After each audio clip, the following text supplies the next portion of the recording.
तो जमीबाड़ी विवाद को केन्द्र करी गोष्ठी संघर्ष उभय परिवार पक्षरु 6 आहत मेडिकल में भर्ती होती। भड़ाटिया गुंडा को काबू करी पुलिस को हस्तांतर करिसेंती गाँ लोके। सूचना अनुसार भद्रक जिला धामनगर थाना पदीनारायणपुर गाँवर विकास भूया और सुधांशु खुंटिया परिवार मध्य जमीबाड़ी विवाद लगी रही है। धामनगर थाना रे अभियोग पर पुलिस उभय पक्ष को डाकी आलोचना करिथिला।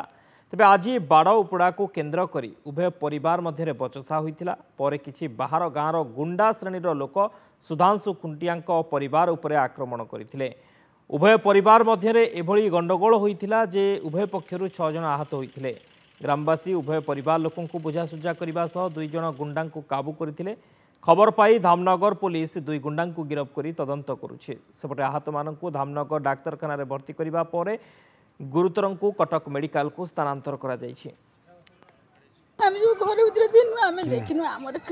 काली हमर तो जगह केस चालू मु होछि काली आम के चलती घर एठा माने कई हूँ हाथ मारिया कथा नहीं थाना लेखा पढ़ा आई आम आठी आमर ना तापर से मैंने काली बाड़ फाड़ फेर थे द्वितीय थर बुझुं द्वितीय थर बुझे मुझे काली जाकि एफआईआर देके आईनी एफआईआर देके आई मत काली राति आम घर को धक्का मुक्का मारे कबाट को सब शेड़ी आड़ को दौड़ी पलि तो बारिक नहीं फोकाड़ देखनी